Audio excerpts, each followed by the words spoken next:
Hello and welcome to the Idea Spot at Raisina Dialogue 2025. I'm Lavanya and I'm a fellow at ORF. Today we have a very interesting session for you, leadership in a crisis. Whether it's politics or business, the ability of a leader to navigate a crisis is critical. We've seen many crises unfold in recent years, whether it's COVID pandemic, political upheavals, economic instabilities, wars, or climate disasters. These moments not only test our systems, but the ability of our leaders to help us through these difficult times, because the consequences are immense. Today, I have with me Dr. Jemma King, who's a research fellow at the University of Queensland, who's also the external advisor to McKinsey Australia and the founder of BPA. Thank you, Jemma, for joining us today. Thank you so much for having me. It's a pleasure to be here in India, my first time. Thank you. So we can jump right into the main question, which is, what are the essential traits in an effective leader in a time of crisis? Yeah, this is a really good question, and I've had the privilege of working with many leaders in crises or high stress environments, be that military or, people leading teams into the Olympic Games, or CEOs from global organisations. And when I look at, there are some three distinct characteristics which I feel are critical for good leadership. And the first one, which I think is quite underestimated how important this first one is, and it is the notion of self-leadership. In order to lead others, you must first lead yourself. So this is understanding what we call psychophysiology. So this is how your brain and your body interact under pressure, and therefore changes your behaviour, your perceptions, how people perceive you, and your decision making. And so what we really want in a leader in crisis is someone who has emotional stability and who is consistent. You don't want inconsistencies or unreliability. You're actually better off being an ill-tempered, consistent leader rather than, unpredictable. And so in order to have the ability to lead yourself, you must pay attention to things like your sleep, how you eat, how you interact with others, who is in your inner circle, are they trusted? And then you can have some kind of emotional stability. And that creates poise, and therefore people who see you, they want to follow you, they want to be like you, and they trust you. So that comes to my second point, is the notion of benevolence. So people will go and work really hard and act and go that further mile if they can see that that leader genuinely and deeply cares about them as a person. And in order to do this, you have to create something called psychological safety. And we know that this is one of the the most important factors of high-performing teams. It's literally, just group trust. And there are certain preconditions, necessary preconditions, that you must have in order to create psychological safety within your team. And it's kind of counterintuitive, but you have to have conflict. But the type of conflict is very important. In order to maintain trust, and so people know that you benevolently care about them, the conflict must be around tasks. So that's how you can disagree without being disagreeable, as opposed to personal conflict, which is, disagreeing and being disagreeable. Because people cannot truly trust you unless they know how you fight. You could be completely loco, right? So actually conflict is very important in fostering trust, psychological safety, and that people know that you care about them. Because if you have conflict with them with their tasks, you say, I am telling you this because you need to know how to do this in the future. You create a future belonging indicator that you are part of us, you're part of the team, I care about your future. And so that's how you can moderate difficult conflict around tasks. The last one is very important. I think everyone knows a leader has to be smart. You have to have an ability to understand the complexity of the environment that you're working in. And I think what's really important is leaders have to introduce a notion called contributory dissent. So you have to ask those in your echo chamber, why am I wrong? Why is this a different perspective from those people. And you actually have to listen to people who do not agree with you and respect people's perspectives. And you have to have the cognitive flexibility to be able to hold potentially two disparate concepts together in the one skull and not be conflicted by it. Intellectual curiosity, intellectual humility. Leaders these days can never expect to know everything. The technological advances are so extreme that as a leader, you have to have the humility to say, I don't know who in my team knows about this. And we know there's been many catastrophes where leaders have had this high power distance and their subordinates have been too frightened to speak up to them. So, those are my three ones: self-leadership, benevolence, and ability.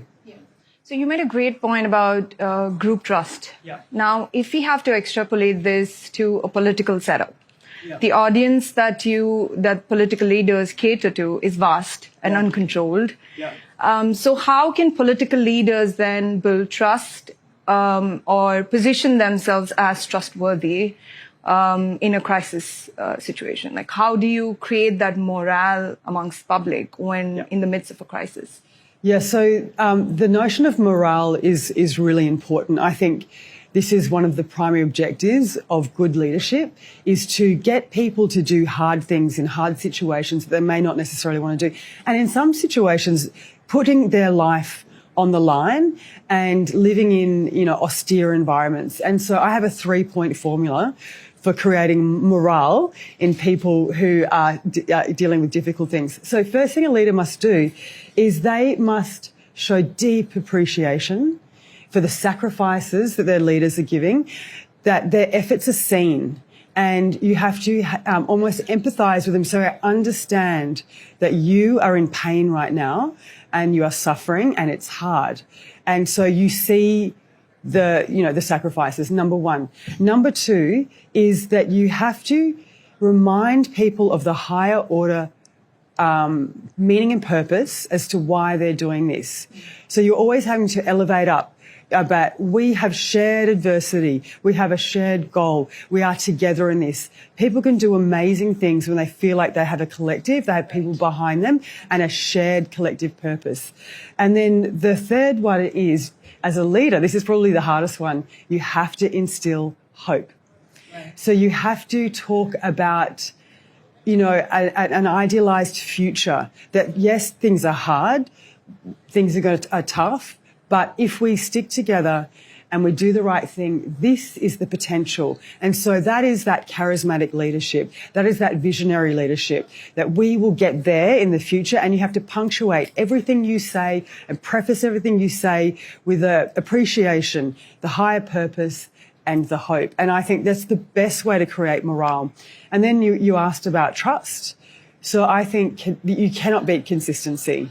Like, you need to demonstrate consistency, ability and benevolence. And I think what a lot of leaders do when they're in high-octane, intense environments with people who may be quite hostile, they believe that they should come in sounding very competent and give the facts and the data, and I do this and I know this, where actually what people want is warmth.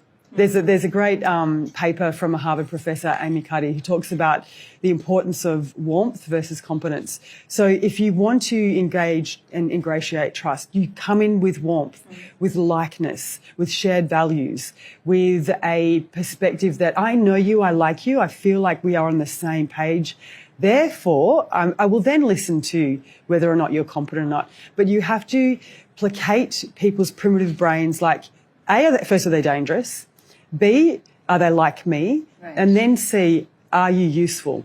That is why, as a leader, you should never say something of critical importance in the first 2 minutes of an important meeting.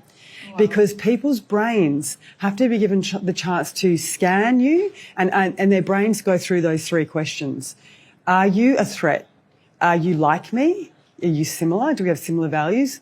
And only then will they listen to you, and they will ascertain, are you useful for me? So don't come in saying, we should do this, we should do that. You need that social lubrication. You need that time, give people time to make their brains down-regulate and then listen to you. Yeah. No, those are some great points. I feel like you've answered my next question, which was what kind of leaders do people want to listen and follow? And you made some great points. Predictable, empathetic, charismatic.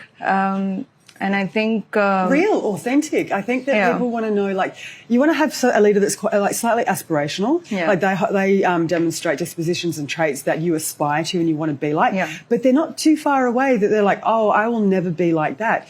So that you have to have a bit of realness, a bit of ruggedness, a bit of... I think authenticity. You know, if you make a mistake, self-correct and use it as a learning opportunity, not pretend to be like it was somebody else's fault. Yeah. Like, be authentic.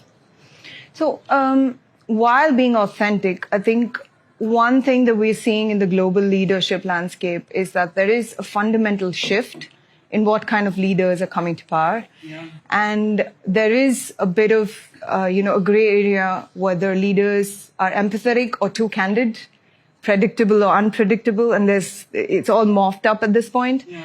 So how do you perceive this fundamental shift? Do you see that different kind of leaders are now appealing to audiences and therefore they're coming to power? Why is that happening? What do you think about it? Yeah, I think there's like the pendulum swung. Mm-hmm. Where there was more of that, servant, empathetic leadership, and there's been a bit of a swing towards like a strongman leadership. I think it's very contextual. Like this works in some areas that there's a necessity for strong, hard decisions to be made. There is so much uncertainty. There's a lot of danger out there for many nations. But I think what a great leader does is oscillates their leadership style in conjunction with the situation that faces them.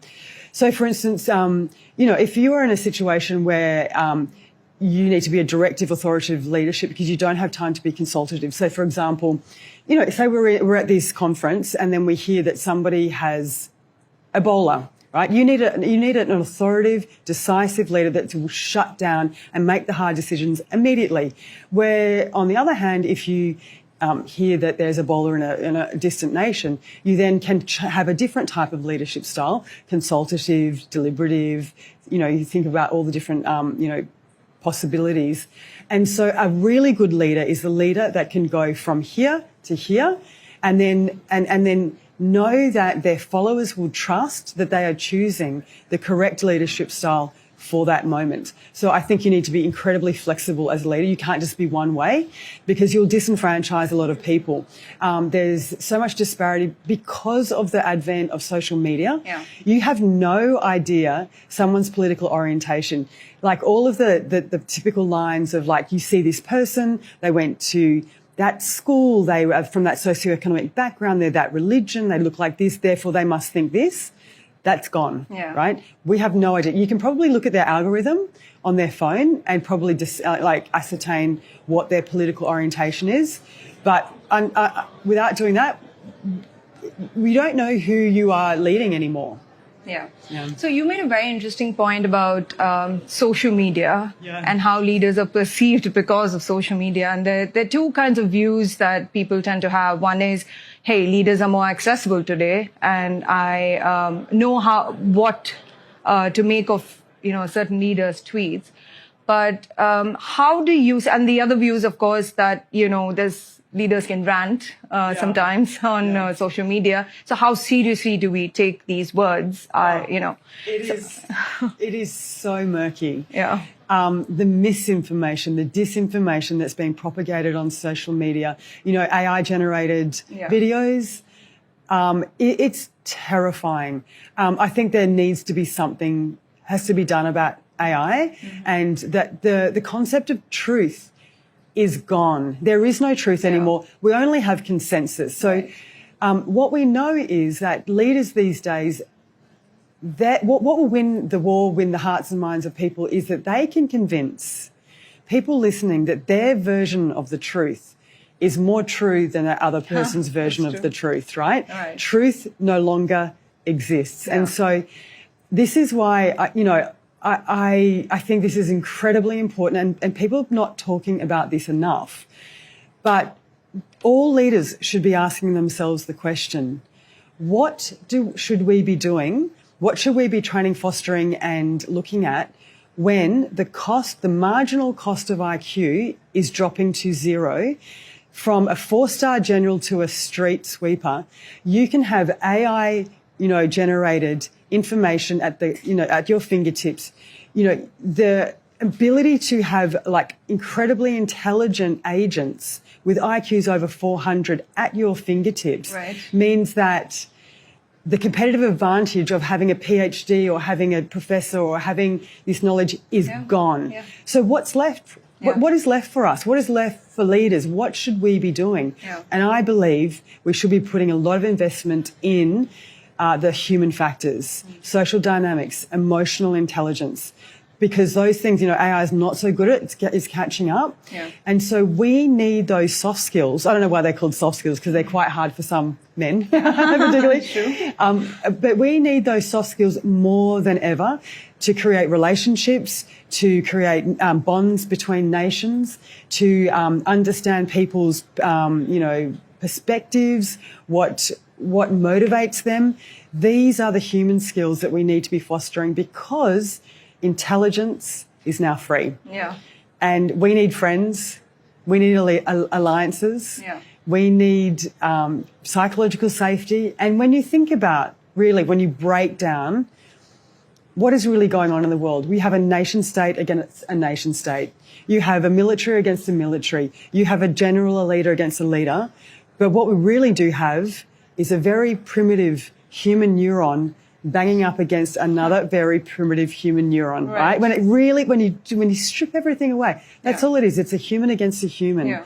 So what are the skills that we need to foster and develop? Yeah. Emotional intelligence is key. That's the only thing that's going to get us through, I think. Yeah, absolutely. Just to wrap it up, how do you, I know you highlighted EQ as a critical factor, and I think that's much needed in leaders today. But how do you see leadership play out in the coming years? How do you think global leadership is going to shape up? Yeah, I think it's going to be relation-based.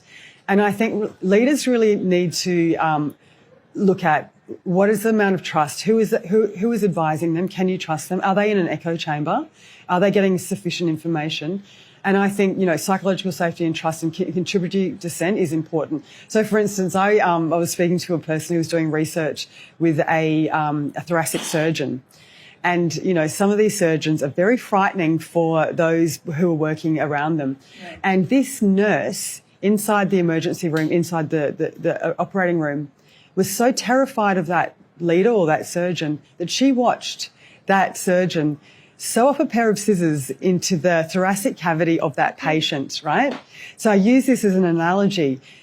All the leaders out there, how many of you have got people in your team that are allowing you, metaphorically, to sew scissors into chest cavities? Yeah. Okay? You need to have truthful, honest, candid, probably not so good information being fed to you on a regular basis. And if you don't, you can sew scissors into people's rib cages. Yeah. And I think and so leaders need to have really good emotional intelligence going forward.